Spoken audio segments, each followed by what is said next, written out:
Welcome back dear students, स्वागत है आप सभी का। तो आज इस इम्पोर्टेंट लेक्चर के अंदर हम देखने वाले हैं वो टॉपिक जिसमें डिफ़िकल्टी होती है स्टूडेंट को। कई बार स्टूडेंट्स को जब डाइजेशन एंड एब्जॉर्प्शन वाले टॉपिक को करते हैं वो, क्योंकि यहाँ से क्वेश्चन आपके एग्जाम में आता ही आता है और यहाँ पर प्रॉब्लम्स होती है, उनको पता नहीं चलता कि कौन सी जगह पर कौन सा डाइजेस्टिव एंजाइम्स पाया जाता है, और साथ में उनको ये भी प्रॉब्लम होती है कि एक्चुअल में डाइजेशन कौन से पार्ट में किस इंपॉर्टेंट फूड सब्सटेंसेस का डाइजेशन होता है। ठीक है, तो ये पार्ट आपको समझना है। सबसे पहले आपको एंजाइम्स वाले पार्ट को समझना है। देखिए, हमारे अंदर अगर हम बात करते हैं कोर्डेट्स की या फिर मोस्ट मैमल्स की हम बात करते हैं, तो सभी मैमल्स के अंदर यानी कि स्तनधारियों के अंदर, सभी स्तनधारियों के अंदर अधिकतर में जो पाचन होता है वो माउथ से स्टार्ट हो जाता है। ठीक है, कहाँ से होता है? माउथ वाले पार्ट से, माउथ यानी कि मुख वाले भाग से पाचन होता है शुरू। इस माउथ के बाद में फिर डाइजेशन कहाँ पर स्टार्ट होता है, यानी कि माउथ के जस्ट बाद में डाइजेशन कहाँ पर होता है? फिर ईसोफेगस में खाना जाता है, वहाँ पर डाइजेशन नहीं होता है। उसके बाद कहाँ पर होता है? स्टोमक के अंदर, यानी कि अमाशय में पाचन होता है। इसके बाद में अमाशय में पाचन होता है। अमाशय के बाद में पाचन कहाँ पर होता है? डायरेक्टली फिर होता है स्मॉल इंटेस्टाइन में। ठीक है, स्मॉल इंटेस्टाइन में होता है। पहले बेसिक समझना है ताकि आपको कभी कोई प्रॉब्लम इसमें ना हो। तो उसके बाद में कहाँ पर होता है? स्मॉल इंटेस्टाइन वाले पार्ट में पाचन होता है। ठीक है, छोटी आंत में। देखिए, यहाँ पर समझना पड़ेगा आपको पहले कुछ बेसिक पार्ट को। जब हम बात करें माउथ की, तो माउथ के अंदर आपको पता है सलाइवा पाया जाता है। सलाइवा मतलब कि लार। ठीक है, तो माउथ में क्या है? लार है। और लार कहाँ से आता है? लार ग्रंथियों से, सलाइवरी ग्लैंड से आता है। सलाइवरी ग्लैंड आपको पता है 3 होती है। कौन कौन सी होती है? पैरोटिड ग्लैंड होती है, सब मैक्सिलरी ग्लैंड होती है और सब लिंगुअल ग्लैंड होती है। ये 3 टाइप की लार ग्रंथियां सलाइवरी ग्लैंड्स होती है। ठीक है, अब यहाँ पर समझने वाली बात यह है कि सलाइवरी ग्लैंड के अंदर जो सलाइवा सिक्रेट हो रहा है, इसमें केवल एक ही एंजाइम पाया जाता है जिसको हम कहते हैं सलाइवरी एमाइलेस, जो एक्चुअल में पाचन करता है। तो यहाँ पर सलाइवरी एमाइलेस पाया जाता है। ठीक है, ये सलाइवरी एमाइलेस क्या करता है? कार्बोहाइड्रेट का पाचन करता है। ठीक है, कार्बोहाइड्रेट का डाइजेशन करता है। कोई सा भी एमाइलेस एंजाइम हो वो एक्चुअल में कार्बोहाइड्रेट का डाइजेशन करता है। जब हम बात कर रहे हैं स्टोमक की, अमाशय की, ठीक है, जब हम स्टोमक की बात कर रहे हैं यानी कि अमाशय की बात करें, तो यहां पर समझने वाली बात है स्टोमक के अंदर यहां पर कौन से ग्लैंड पाए जाते हैं? गैस्ट्रिक ग्लैंड पाए जाते हैं। गैस्ट्रिक ग्लैंड पाए जाते हैं, यानी कि जठर ग्रंथियां पाई जाती हैं। और इन जठर ग्रंथियों के द्वारा गैस्ट्रिक जूस का सिक्रेशन होता है। गैस्ट्रिक जूस का यानी कि जठर रस का स्त्रावण होता है। ठीक है, और इस जठर रस में कौन से एंजाइम पाए जाते हैं? एक एंजाइम होता है हमारा ए वाला, पेप्सिनोजन, जो कि एक्चुअल में बच्चों में ना होकर किस में पाया जाता है? ये ध्यान रखना, हमारी बॉडी के अंदर पाया जाता है पेप्सिनोजन, जो आगे जाकर पेप्सिन में कन्वर्ट हो जाता है। बच्चों में इसकी जगह क्या पाया जाता है? रेनिन पाया जाता है। प्रोरेनिन के फॉर्म में होता है वो। ठीक है, तो हम यहाँ पर रेनिन देख रहे हैं। और एक होता है जो थोड़ी सी मात्रा में केवल होता है, गैस्ट्रिक लाइपेज यानी कि जठर लाइपेज एंजाइम। लाइपेज अगर कहीं पर भी है तो क्या करता है? वो एक्चुअल में वसा का पाचन करता है, फेट का पाचन करता है। ध्यान रखना, जब हम बात कर रहे हैं स्मॉल इंटेस्टाइन की, तो अब यहाँ पर समझने वाली बात है कि स्मॉल इंटेस्टाइन के अंदर एक्चुअल में 3 तरीके के जूस का सिक्रेशन होता है। स्मॉल इंटेस्टाइन के अंदर 3 तरीके के जूस का सिक्रेशन होता है। पहला बाइल जूस मतलब पित्तरस जो है वो किसके द्वारा स्त्रावण होता है, किसके द्वारा सिक्रेट होता है? हमें पता है लीवर जो है वो बाइल का सिक्रेशन करता है, तो पित्तरस किसके द्वारा होता है? लीवर के द्वारा। पर क्योंकि डायरेक्टली रिलीज कहां पर होगा? फिर आगे जाकर ड्यूडेनम वाले पार्ट में, छोटी आंत में। ठीक है, काम वहीं पर जाकर ये करेगा। इसके अलावा कौन होता है? इसके अलावा पेनक्रियाटिक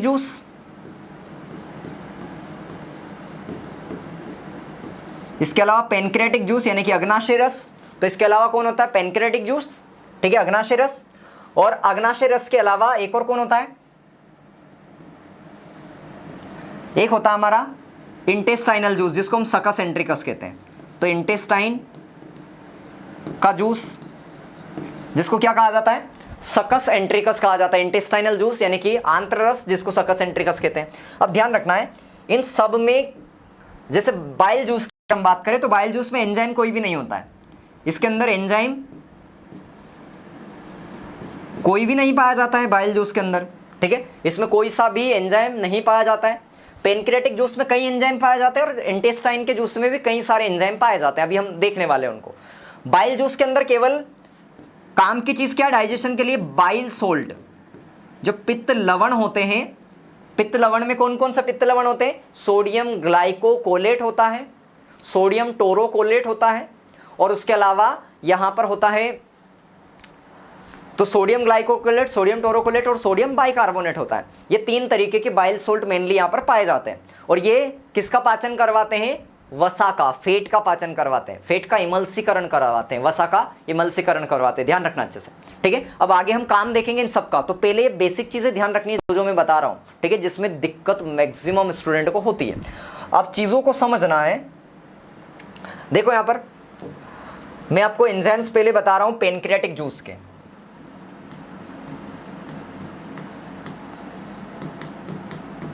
पेनक्रियाटिक जूस यानी कि अग्नाशय रस जो है ये किससे बनता है?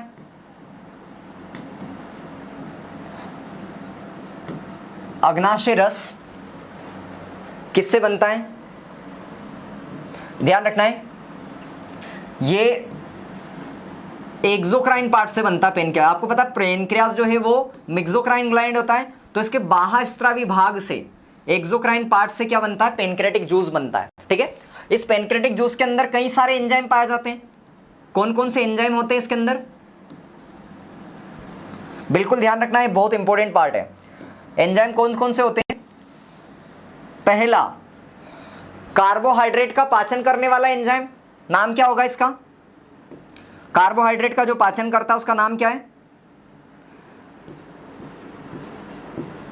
Pancreatic amylase. कौन होता है? पेनक्रियाटिक अमाइलेस, जो प्रोटीन का पाचन करता है। प्रोटीन का पाचन करने वाले कितने एंजाइम होते हैं? 3। तो प्रोटीन का पाचन करने वाले यहां पर 3 एंजाइम होते हैं। एक होता है ट्रिप्सिनोजन,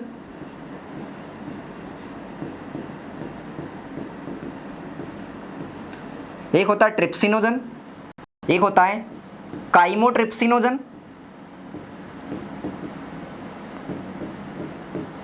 काइमोट्रिप्सिनोजन, और एक होता है हमारा प्रोकार्बोक्सीपेप्टाइडेज।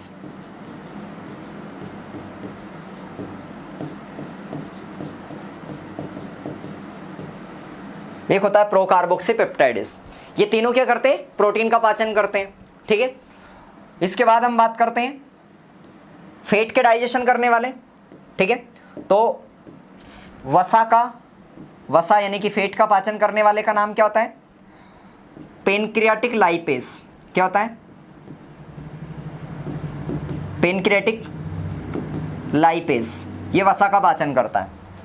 जबकि अगर हम बात करते हैं न्यूक्लिक एसिड की, न्यूक्लिक अम्ल मतलब डीएनए आरएनए, न्यूक्लिक एसिड का पाचन करने वाले एंजाइम को क्या कहते हैं? न्यूक्लिएज। तो ये भी यहां पर पाया जाते हैं, ठीक है। इतने टाइप के एंजाइम हमारे पेनक्रियाटिक जूस के अंदर पाए जाते हैं, बिल्कुल याद रखना। मतलब हर तरीके के एंजाइम है पेनक्रियास के अंदर, कार्बोहाइड्रेट का पाचन करने वाले भी, प्रोटीन का करने वाले भी, वसा का करने वाले भी, और न्यूक्लिक अम्ल का पाचन करने वाले, सभी का डाइजेशन करने वाले एंजाइम्स पाए जाते हैं, ठीक है। अब समझना है अगली चीज, इंटेस्टाइन के अंदर कौन कौन से एंजाइम पाए जाते हैं?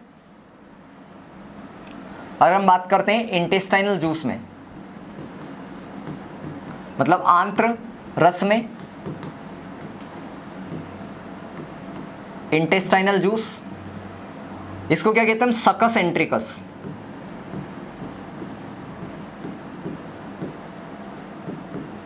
सकस एंट्रिकस, बिल्कुल ध्यान रखना। आंत्र रस को क्या कहा जाता है? सकस एंट्रिकस कहा जाता है। इस सकस एंट्रिकस के अंदर भी कई तरीके के एंजाइम पाए जाते हैं जो अलग अलग तरीके का पाचन एक्चुअल में करते हैं। ठीक है, कौन कौन से है वो देखिए यहां पर। ठीक है,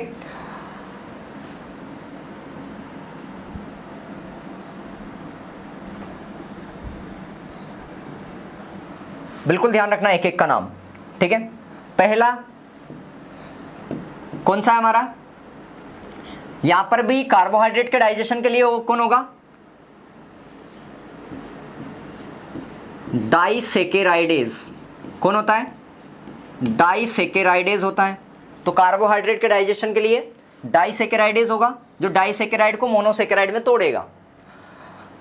ठीक है, तो ये कार्बोहाइड्रेट के डाइजेशन के लिए। प्रोटीन के डाइजेशन के लिए कौन होगा, यहां पर होगा डाइपेप्टाइडेज। कौन होता है,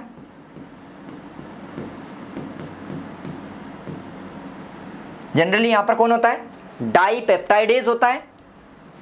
ठीक है, या फिर और कौन हो सकता है, प्रोटीआज हो सकता है। ठीक है, मेनली डाइपेप्टाइडेज खासकर होता है। ठीक है, जो कि अमीनो एसिड में फिर बाद में तोड़ देता है। जो डाइपेप्टाइड होती है या ट्राइपेप्टाइड होती है उसको क्या कर देता है, अमीनो एसिड में तोड़ देता है। उसके अलावा फैट के डाइजेशन के लिए कौन होता है, intestinal lipase.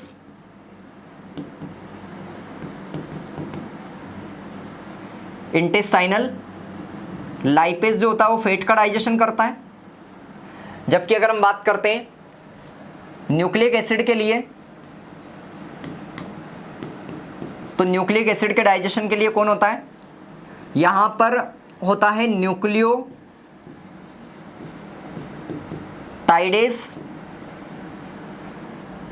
And nucleosidase. Nucleotidase और न्यूक्लियोसाइडेज, इन सबके काम देखने वाले आगे हम। ठीक है, क्या क्या ये काम करते हैं। ठीक है, तो ये बिल्कुल आप याद रखेंगे इनके नाम को पहले। अब समझना है काम कैसे करते हैं। ठीक है, सबसे पहले हम क्या करते हैं, मान लो हम कार्बोहाइड्रेट के डाइजेशन को पहले देख लेते हैं। ठीक है, सबसे पहले किसकी डाइजेशन की हम बात करें,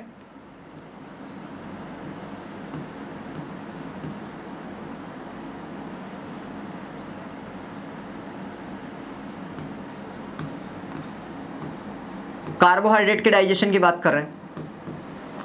कार्बोहाइड्रेट का पाचन कहां कहां पर होता है वो पहले समझना पड़ेगा। जैसे आपने खाना खाया है, ठीक है, खाना जो खाया तो हमें पता है हमारे फूड में एक्चुअल में मैक्सिमम पार्ट क्या होता है, 50 से 60% तो हम कार्बोहाइड्रेट का ही पार्ट खाते हैं। ठीक है, तो कार्बोहाइड्रेट का पाचन हमें मुख वाले पार्ट से शुरू हो जाता है, माउथ वाले पार्ट से। ठीक है, तो मान लो सबसे पहले कहां पर होगा कार्बोहाइड्रेट का पाचन, माउथ में। कहां पर होगा, माउथ वाले पार्ट में। माउथ के अंदर क्या होगा, कार्बोहाइड्रेट कैसे किस तरीके से पाचन होता है कार्बोहाइड्रेट का वो समझना है। जैसे मान लो स्टार्च हमने खाया था, क्या खाया था हमने, स्टार्च खाया था। स्टार्च एक्चुअल में क्या होता है, पॉलीसेकेराइड।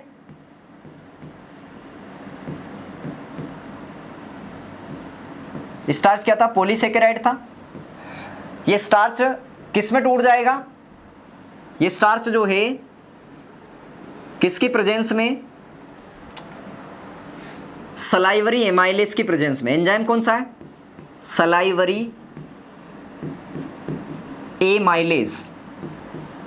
सलाइवरी एमाइलेज, सलाइवा के अंदर पीएच कितना होता है, 6.8। तो इस 6.8 पीएच पर स्टार्च किस में टूट जाता है, 6.8 पीएच पर स्टार्च जो होगा वो डाइसेकेराइड में, माल्टोज में टूट जाता है। किस में टूट जाएगा, माल्टोज के अंदर। माल्टोज क्या है, डाइसेकेराइड।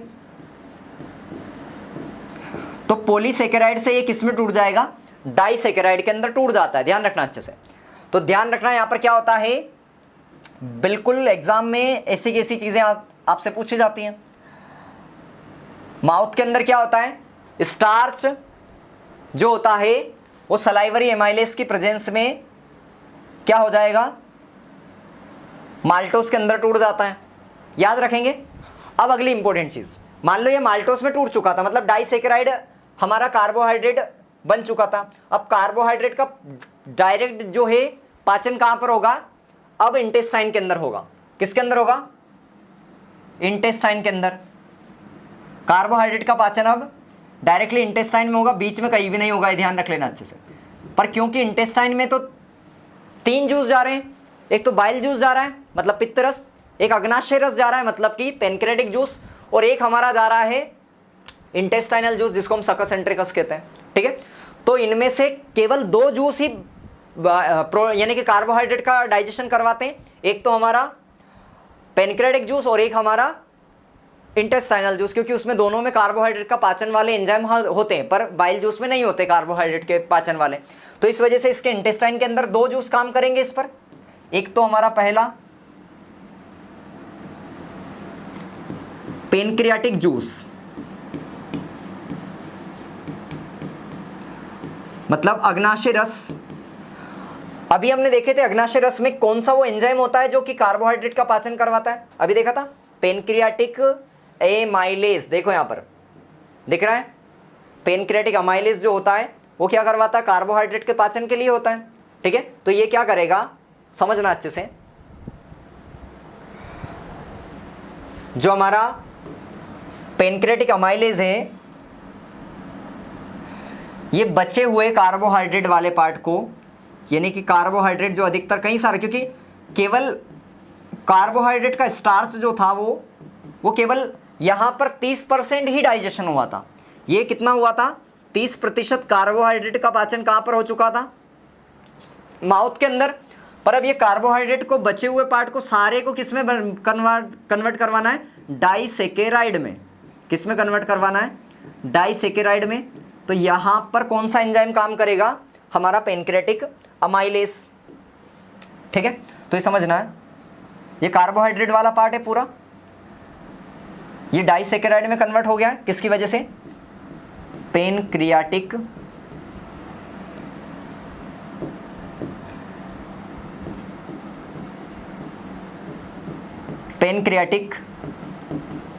अमाइलेज के कारण। याद रखेंगे, पेनक्रेटिक अमाइलेज के कारण इसमें कन्वर्ट हो गया। और पेनक्रेटिक अमाइलेज कितने पीएच पर काम करता है, बिल्कुल याद रखना है, 7.4 पीएच पर। कितने पर, 7.4 पीएच पर ये काम करता है, याद रखेंगे। अब आगे देखिए नेक्स्ट, तो ये हमने पेनक्रेटिक जूस का काम देख लिया, इसने डाइसेकेराइड में पूरा तोड़ दिया इसको। अब इंटेस्टाइन के अंदर दूसरा जूस कौन सा है जो इस पर काम करेगा, इंटेस्टाइनल जूस, जिसको हम सकस एंट्रिकस कहते हैं। तो इंटेस्टाइनल जूस इस पर काम करेगा, ठीक है। अब देखो यहां पर समझना अच्छे से,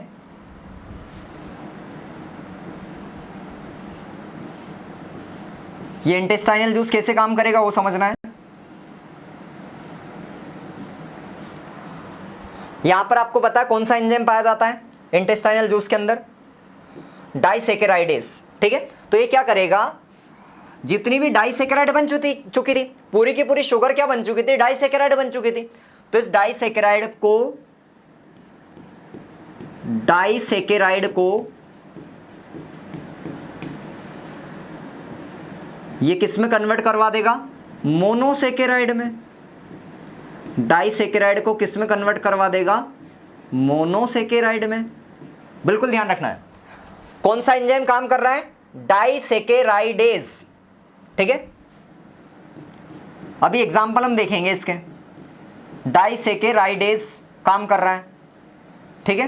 क्या कन्वर्ट कर रहा है, जितनी भी डाइसेकेराइड शुगर है, शर्करा है, उनको मोनोसेकेराइड में बदल रहा है। अब समझना कौन कौन सी डाइसेकेराइड होती है, कौन सी को मोनोसेकेराइड में बदल रहा है। देखो यहां पर एक तरफ मैं डाइसेकेराइड लिख देता हूं, एक तरफ यहां पर डाइसेकेराइड मैंने लिख दिए। ये एंजाइम क्या करेगा, डाइसेकेराइड से हमें पता है मोनोसेकेराइड में बदलता है, मोनोसेकेराइड में बदलता है। नाम क्या है एंजाइम का, डाइसेकेराइडेज, डाइसेकेराइडेज।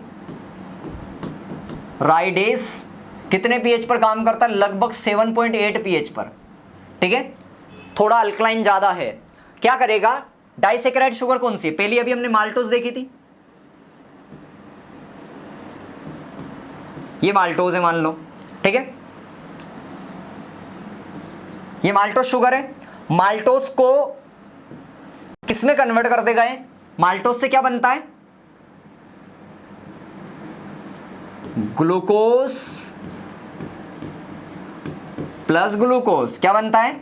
दो ग्लूकोज के मॉलिक्यूल बनते हैं और दोनों ग्लूकोज क्या है, मतलब ग्लूकोज एक्चुअल में क्या है? मोनोसैकेराइड शुगर है। तो ये दिखाई दे रहा है यहां पर कौन सा एंजाइम होगा? माल्टेज, और माल्टेज क्या है? डाइसैकेराइडेज है। क्लियर है? अगली चीज, नेक्स्ट चीज क्या ध्यान रखेंगे? जो हमारी सुक्रोज होती है, सुक्रोज भी डाइसैकेराइड शुगर होती है।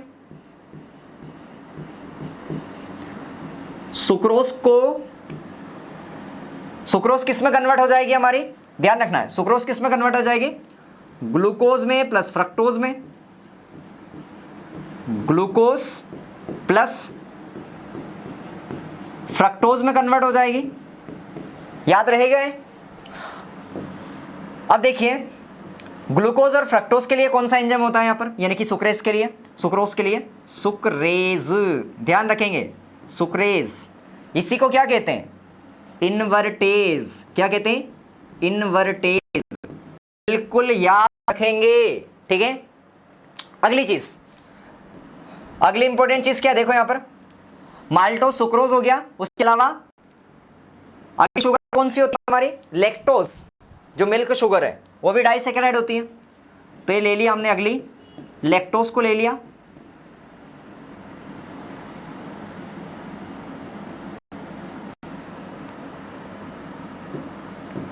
ठीक है, अब ये लैक्टोज को ध्यान रखना है। यहां पर कौन सा एंजाइम होता है? लैक्टेज होता है। कौन सा एंजाइम होता है यहां पर? लैक्टेज होता है। ये क्या करवाता है? इसको गैलेक्टोज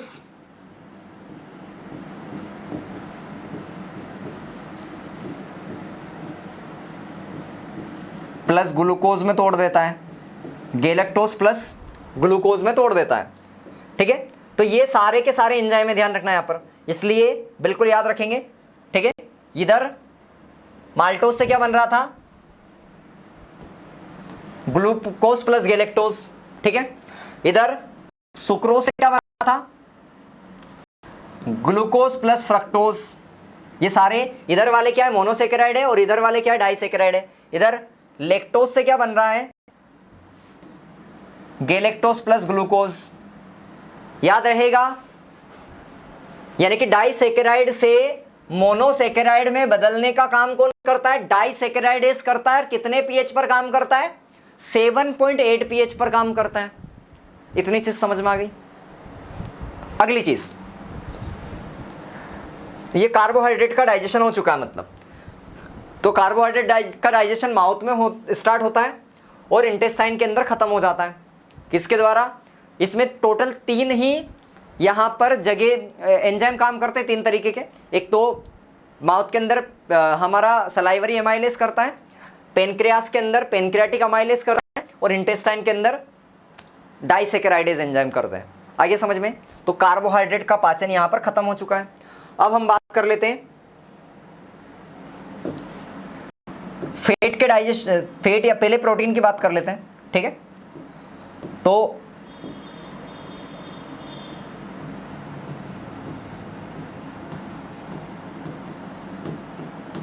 प्रोटीन डाइजेशन, प्रोटीन का पाचन,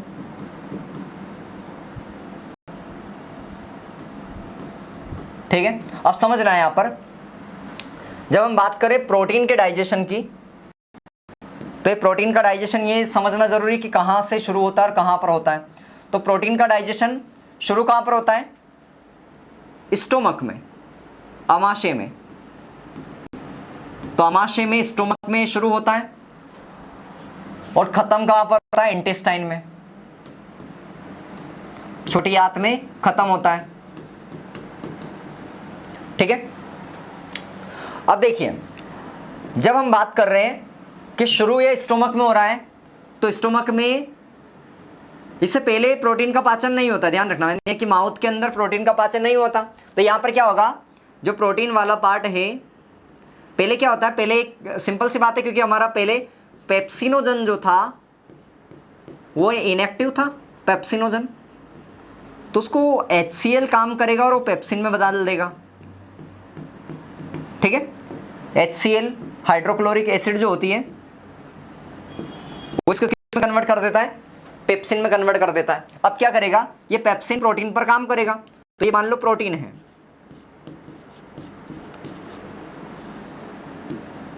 ये प्रोटीन किस में टूट जाएगा, ये पेप्टोन में या फिर प्रोटियाज में, इनमें टूट जाएगा। ठीक है, पेप्टोन में या फिर प्रोटियाज में टूट जाएगा। ठीक है, अब आगे देखो कौन काम कर रहा है यहाँ पर, पेप्सिन की वजह से। पर ये समझना जरूरी है कि यहाँ पर पीएच कितना होता है, लगभग 1.8 पीएच। ठीक है, 1.8 पीएच, ध्यान रखना, मतलब हाईली एसिडिक। इतने एसिडिक मीडियम में ये पेप्सिन एंजाइम काम करता है। अगर इतना एसिडिक मीडियम नहीं होगा तो प्रोटीन हमारा डाइजेस्ट ही नहीं हो पाएगा, याद रखना अच्छे से। की हमने बात करी। अब मान लो प्रोटीन हमने जो था वो पेप्टोन या प्रोटियाज बन चुका है। अब इंटेस्टाइन के अंदर फाइनल डाइजेशन होता है इंटेस्टाइन में, पर दो वजह से डाइजेशन होगा। एक तो पेनक्रियाटिक जूस के कारण, मतलब अग्नाशय रस के कारण,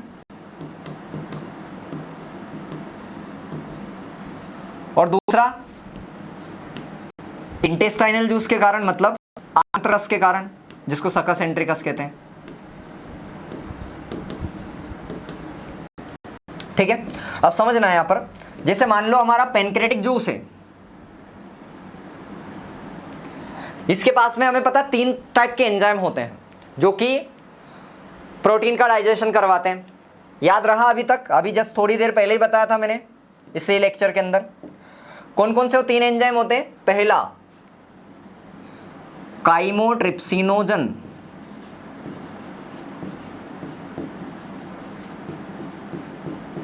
काइमोट्रिप्सिनोजन, पर नाम से पता चल रहा है ये इनएक्टिव है। दूसरा ट्रिप्सिनोजन, दूसरा कौन सा है,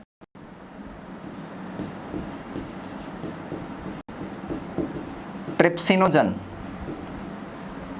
तीसरा प्रोकार्बोक्सीपेप्टाइडेज,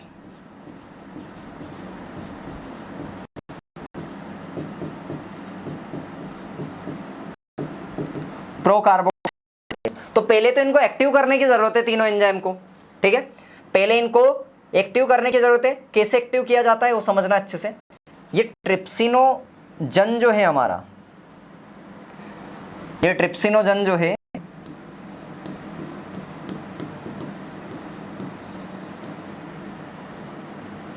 इसको एंटेरोकाइनेस, एक एंजाइम होता है जो इंटेस्टाइन से रिलीज होता है, नाम क्या है, एंटेरोकाइनेस। ये एंटेरोकाइनेस ट्रिप्सिन में बदल देता है इसको। ये ट्रिप्सिनोजन से क्या बदल जाएगा, ट्रिप्सिन बन जाएगा।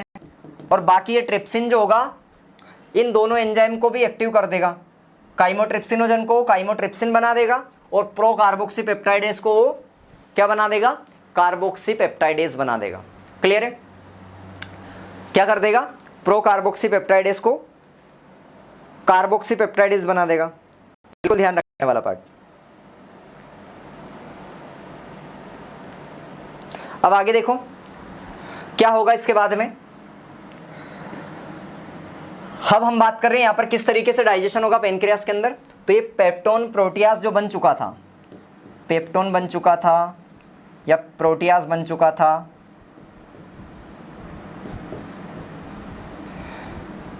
ये इन तीनों एंजाइम के कारण, ये तीनों एंजाइम को क्योंकि बड़े बड़े हैं तो लिखना पॉसिबल नहीं, यहाँ पर ध्यान रखना है तीनों यहाँ पर काम करेगा। 3 लिख दिया मैंने, मतलब तीनों एंजाइम काम करेंगे। और ये किस में बदल देंगे, इसको डाईपेप्टाइड में बदल देंगे। किस में बदल देंगे, डाईपेप्टाइड में बदल देंगे। ठीक है, तो इस तरीके से पेनक्रियाटिक जूस के कारण इंटेस्टाइन में डाइजेशन हुआ। अब हमारा बचा है इंटेस्टाइनल जूस के कारण किस तरीके से डाइजेशन होता है स्मॉल इंटेस्टाइन के अंदर, तो समझना है। इधर मैं लिख देता हूं इसको। हमने देखा था इंटेस्टाइनल जूस के अंदर डाईपेप्टाइडेज एंजाइम पाया जाता है जो प्रोटीन का डाइजेशन करवाता है। ठीक है, तो क्या होगा यहाँ पर, ये डाईपेप्टाइड हमारा प्रोटीन बन चुका है तो यहां पर बना डाइपेप्टाइड, डाइपेप्टाइड पे काम करेगा डाइपेप्टाइडेज, बना देगा उसको मोनोपेप्टाइड या फिर हम कह सकते हैं अमीनो एसिड। ठीक है, तो क्या बना देगा, मोनोपेप्टाइड, या फिर हम क्या कह सकते हैं इसको, अमीनो एसिड कह सकते हैं।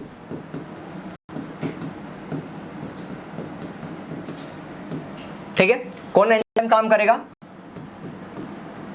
डाइपेप्टाइडेज,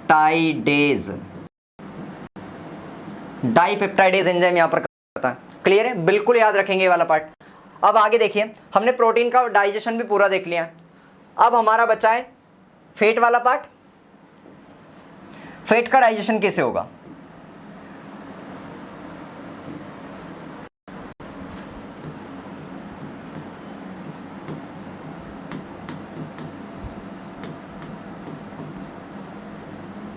फैट का डाइजेशन कहां से शुरू होता है, स्टोमक में थोड़ा सा डाइजेशन होता है, पर उसको हमें लिखने की वैसे जरूरत नहीं है। स्टोमक में वेरी लिटिल डाइजेशन, वसा का बहुत ही ना के बराबर, मतलब एक तरीके से हम कह सकते हैं शुरू हो जाता है डाइजेशन। ठीक है, अब इसके बाद में क्या होता है, फैट का डाइजेशन इसके बाद में कहां पर होगा, बिल्कुल ध्यान रखना है। मेन कहां पर है, इंटेस्टाइन के अंदर, इंटेस्टाइन के अंदर। और इंटेस्टाइन के डाइजेशन, इंटेस्टाइन के अंदर फैट के डाइजेशन में तीनों जूस का रोल होता है। तीनों जूस कौन कौन से, 3 जूस है इंटेस्टाइन के अंदर। एक तो हमारा बाइल जूस, एक हमारा पैंक्रियाटिक जूस,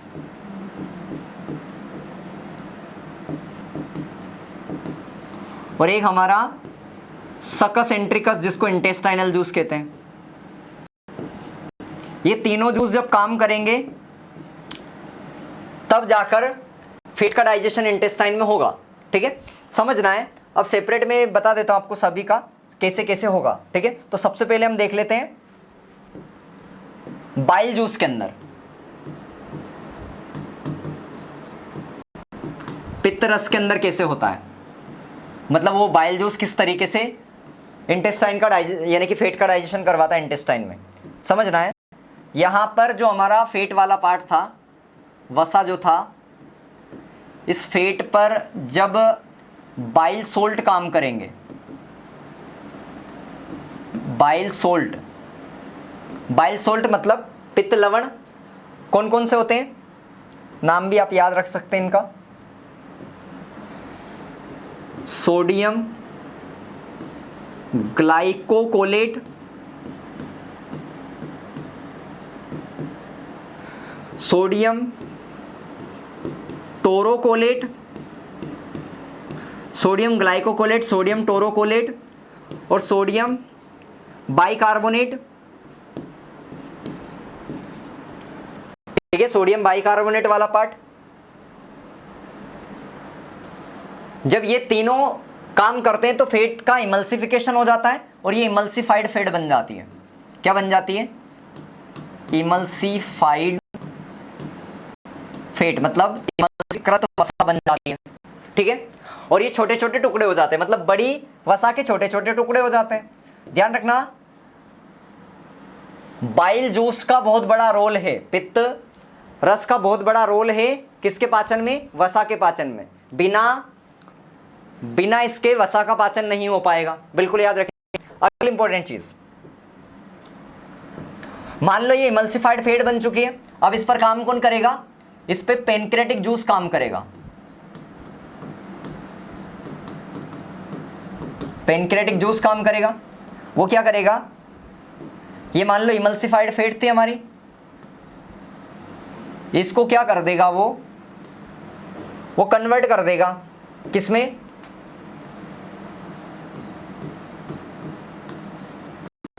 ग्लाइसेराइड्स में। किसमें कन्वर्ट कर देगा, ट्राइग्लाइसेराइड में कन्वर्ट कर देगा। पैनक्रेटिक जूस, इसमें एंजाइम कौन सा आता है पैनक्रेटिक जूस में,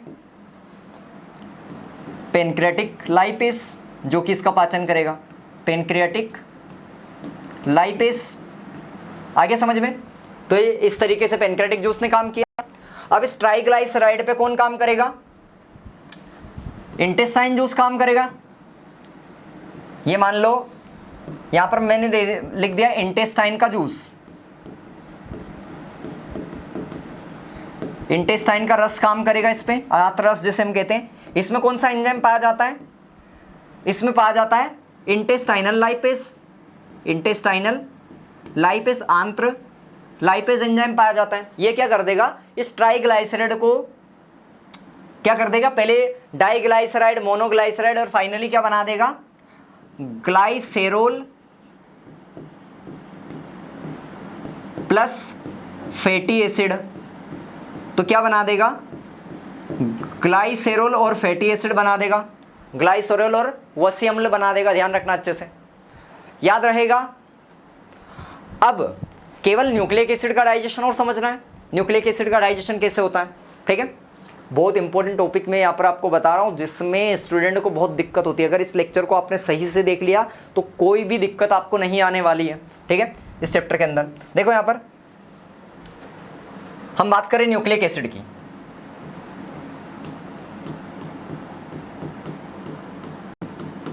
न्यूक्लिक अम्ल मतलब डीएनए और आरएनए की हम बात करें। न्यूक्लिक एसिड का डाइजेशन सब केवल इंटेस्टाइन में होता है। ध्यान रखना, कहां पर होता है? केवल इंटेस्टाइन में, छोटी आंत में ही केवल होता है। और छोटी आंत में भी 2 जूस के कारण होता है। कितने जूस के कारण? 2 जूस के कारण। एक तो पेनक्रियाटिक जूस, अग्नाशय रस के कारण, और एक हमारा इंटेस्टाइनल जूस।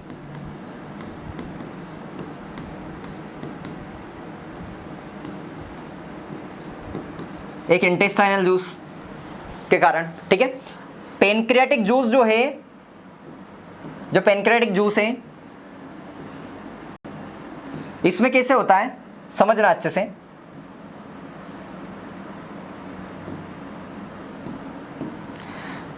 अग्नाशय रस में, पेनक्रियाटिक जूस में कैसे होता है? यहां पर मान लो न्यूक्लिक एसिड है, हमारी न्यूक्लिक एसिड है, न्यूक्लिक अम्ल है, मतलब डीएनए हम लिख सकते हैं या आरएनए लिख सकते हैं, कोई सा भी न्यूक्लिक एसिड हो सकता है। ठीक है, इस पर एंजाइम काम करेगा। पेनक्रियास के अंदर कौन सा एंजाइम होता है न्यूक्लिक एसिड के लिए? न्यूक्लियस। तो ये न्यूक्लियस काम करेगा और इसको किस में तोड़ देगा? न्यूक्लियोटाइड में तोड़ देगा। ध्यान रखना, किस में तोड़ देगा? न्यूक्लियोटाइड में तोड़ देगा। ठीक है, याद रखना, क्योंकि न्यूक्लिक एसिड न्यूक्लियोटाइड की बनी हुई होती है।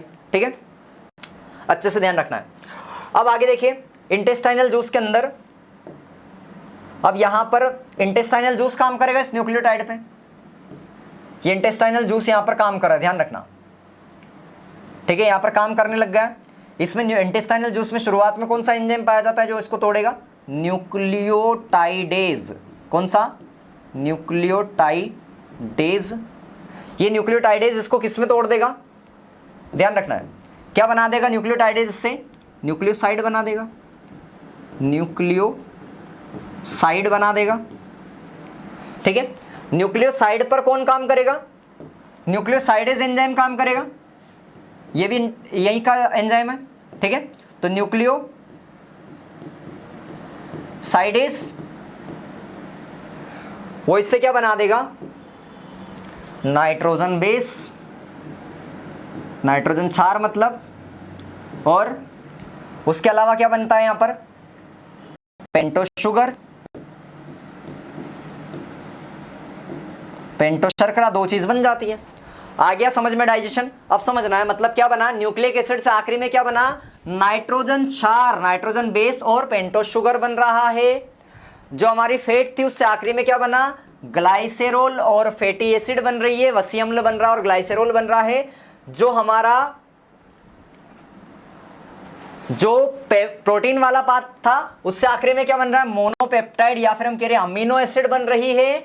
और जो हमारा कार्बोहाइड्रेट वाला पार्ट था, उससे आखिरी में क्या बन रहा है, ग्लूकोज बन रहा है हर बार। देखो ग्लूकोज ग्लूकोज ग्लूकोज, आगे समझ में, इसी को कहते हैं डाइजेशन। जब कॉम्प्लेक्स फूड मटेरियल से सिंपल फूड मटेरियल बन जाते हैं, इसको कहा जाता है पाचन। तो हमने सभी तरीके के फूड मटेरियल जो हम खाते हैं मेनली, उनका हमने डाइजेशन देखा है, सब तरीके से देखा, कौन कौन से एंजाइम कहां पर, कौन सा जूस कैसे काम करता है, ये सारा कंफ्यूजन आपका दूर हो जाना चाहिए। लेक्चर को अच्छे से देखना, और अगर लेक्चर जो है वो मास्टरपीस लगा हो, आपको बहुत अच्छा लेक्चर लगा हो, तो कमेंट बॉक्स में जरूर बताना है, बिल्कुल ठीक है। हम इंतजार कर रहे हैं आपके कमेंट को, बिल्कुल रीड करेंगे, बहुत मायने रखते हैं आपके हर एक फीडबैक हमारे लिए। तो सभी स्टूडेंट, रोजाना हमारी क्लासेस रहती है, उनमें बिल्कुल जुड़ना नहीं भूलना है। ओके, मिलते हैं नेक्स्ट इंपॉर्टेंट लेक्चर में।